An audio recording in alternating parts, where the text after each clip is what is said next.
കേരള സംസ്ഥാന നാട്ട് കൗണ്ടർ സമുദായ സംഘം സംസ്ഥാന കമ്മിറ്റി നേതൃത്വ പരിശീലന ക്യാമ്പ് നടത്തി. കഞ്ചിക്കോട് കൊയ്യാമരക്കാട്ടിലാണ് കേരള സംസ്ഥാന നാട്ടുകൗണ്ടർ സമുദായ സംഘത്തിന്റെ നേതൃത്വത്തിൽ സംഘടനയിലെ യുവജന വിഭാഗത്തിനായി ഏകദിന നേതൃത്വ പരിശീലന ക്യാമ്പ് സംഘടിപ്പിച്ചത്. സംഘടനയുടെ മുഖ്യ ഉപദേഷ്ടാവ് എം അനന്തൻ ക്യാമ്പ് ഉദ്ഘാടനം ചെയ്തു. നാട്ടുകൗണ്ടർ സമുദായത്തിന്റെ ചുറുചുറുക്കുള്ള ചെറുപ്പക്കാരെ പരിശീലനം കൊടുത്ത് അവരെ നല്ല നേതൃനിരയിലേക്ക് കൊണ്ടുവരാൻ വേണ്ടി സാധാരണ എല്ലാ രാഷ്ട്രീയ പാർട്ടികളാണ് കേഡർ സംഘടനയാണ് ഇത്തരത്തിലുള്ള ക്ലാസ് കൊടുക്കുക. പക്ഷെ അത് നമ്മുടെ സമുദായത്തിന് കൊടുക്കാൻ ഒരു വലിയൊരു സംഭവം തന്നെയാണ്. ഏതൊരു സമുദായത്തിനും ഇങ്ങനെ ഒരു ക്ലാസ് കൊടുക്കുന്നു ഇതേവരെ ഞാൻ അറിഞ്ഞിട്ടില്ല.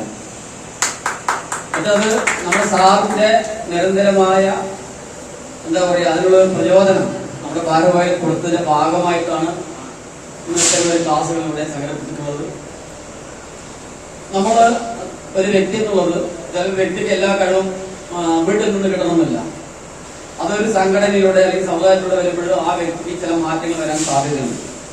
നല്ല നല്ല മാറ്റങ്ങൾ ഉൾക്കൊള്ളാനും തീർച്ചയായ മാറ്റങ്ങൾ പുറന്തള്ളാനും അത്തരത്തിലുള്ള പ്രവർത്തനം നടത്തുന്ന ഭാഗമായിട്ട് അതിൽ നിന്നും നമുക്ക് ഉയർന്നു വരാൻ സാധിക്കും. അത്തരത്തില് ഉയർന്നു വരണം, അതിനാണ് ഈ ക്ലാസ്. സംസ്ഥാന പ്രസിഡന്റ് കന്ദസ്വാമി അധ്യക്ഷത വഹിച്ചു. പിന്നാക്ക വിഭാഗ വികസന വകുപ്പ് മുൻ ഡയറക്ടർ VS മുഹമ്മദ് ഇബ്രാഹിം മുഖ്യപ്രഭാഷണം നടത്തി. സംസ്ഥാന സെക്രട്ടറി മുത്ത് ശരവണൻ, ട്രഷറർ വിഷ്ണു, ജില്ലാ president A Swaminathan, secretary Sreekumar, വനിതാ വിഭാഗം വൈസ് പ്രസിഡന്റ് മഞ്ജുള മുരുകൻ, സെന്തിൽകുമാർ, രക്ഷാധികാരികളായ KPM പരമശിവം, ധർമ്മൻ എന്നിവർ പ്രസംഗിച്ചു.